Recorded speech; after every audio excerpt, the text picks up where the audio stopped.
Hello YouTubers, Dr. Crochet here with another YouTube video. Today I want to talk about yarn labels. This has come up in some groups I'm in recently on how to properly read a yarn label.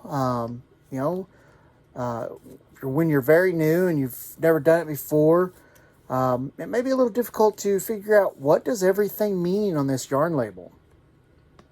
So I'm going to use a label from Hobie, and it is Hobie, not Hobby. This is their Universe yarn. It's 98% acrylic, 2% polyester, and it says it right there on the front of the label. This right here, the content, fiber content, will be somewhere on the label, not always in the same place. The next thing I want to talk about is the UPC and colorway. With Hobie, they use numbers. This is the dye lot right here. And this is the color. It's color number 13, which happens to be Spectral Lights in the Universe yarn. I only know that because I purchased it. Then, on the other end of the label, you may see something that looks like this. Oecotex certified. This is a standard 100 certification.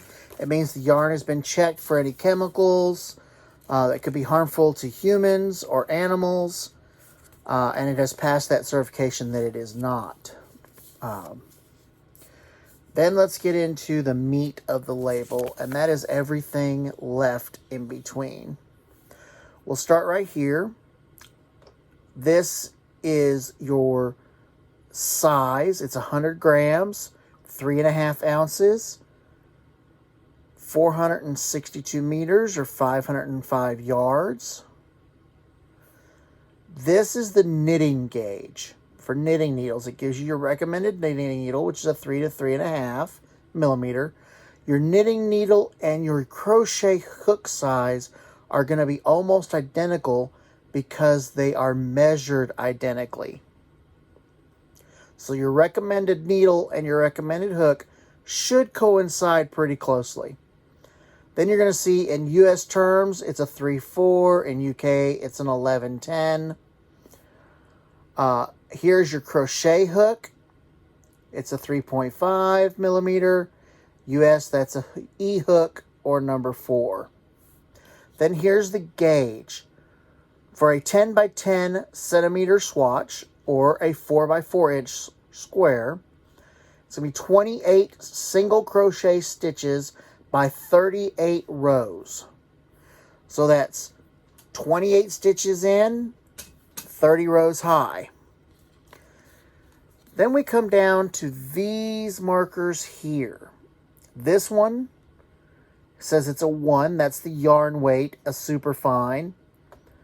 Now, this Universe yarn, a lot of yarn labels you're going to have to kind of use your own experience once you've had some with yarns to tell what's where and what's what. Because this superfine, this yarn is really not a superfine. It's more of a sport. This 30 degrees is Celsius, which is about 80 degrees Fahrenheit. Do not iron. Do not dry. Do not bleach. You can send it to the dry cleaners, but it cannot have certain chemicals. These are all laundry symbols. Everything in between here is laundry symbols. And you can pull up a whole list of laundry symbols where it tells you what is what. Here you can see it was designed in Denmark by Hobie, made with love in Turkey.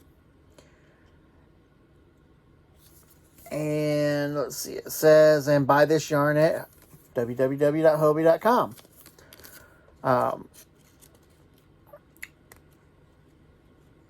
The made with love in Turkey, you will find a large assortment of acrylic yarns are made in Turkey. Turkey is the largest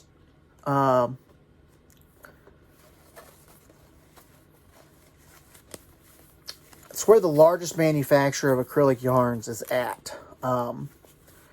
Almost all your acrylic yarns that you'll find in the United States are going to be made in Turkey. I don't think that Spinrite uses any other acrylic manufacturer than the ones in Turkey. Well, no, they use ones in China. Because I'm looking right here at a Karen cotton cake, which is a 60-40 cotton acrylic split. And it's made in China.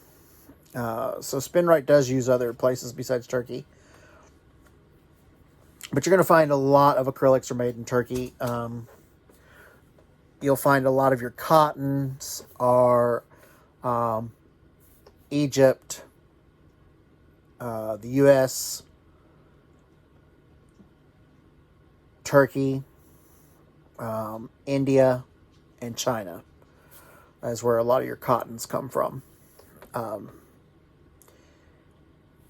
it's not because those are cheaper manufacturing spots for those products. It's simply because that's where the largest knitting mills are at, the largest spinning mills for making yarn.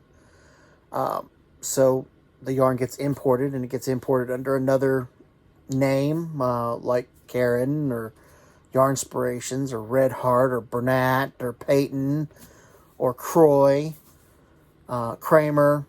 They all import their yarn from someplace else unless they're spinning it themselves there.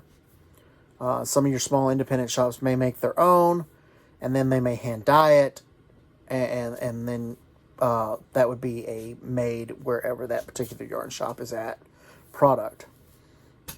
But by and large, they're going to buy a stock yarn to dye for hand-dyed yarns, and it's probably going to come from India or China. Wools, a lot of wools come from Australia. Alpacas come from South America.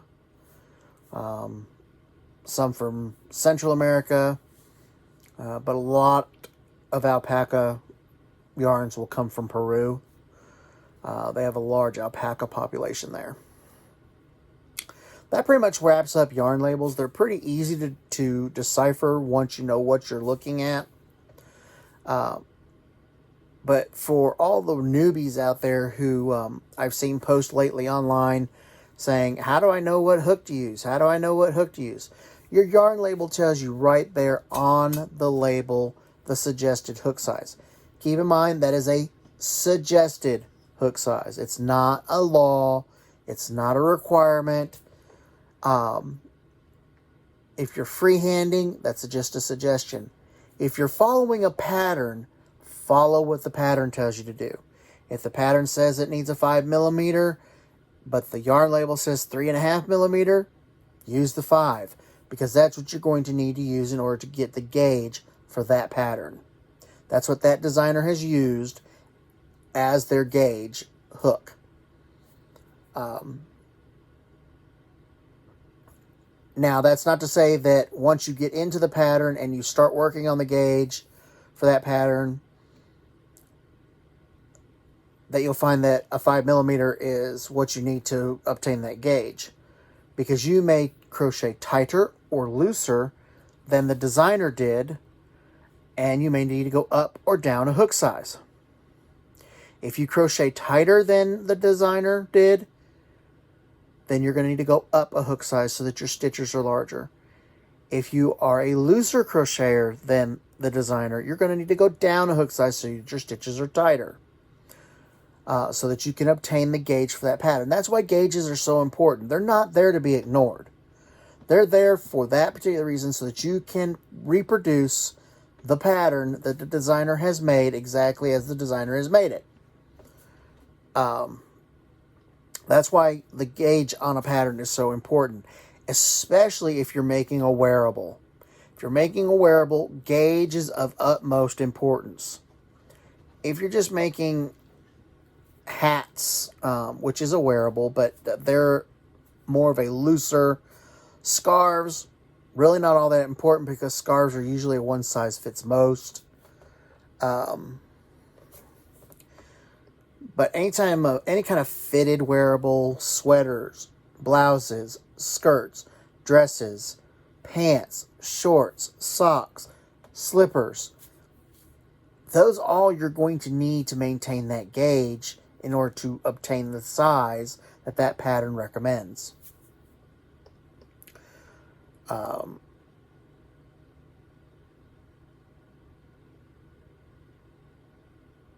I think that's all I've got for you today.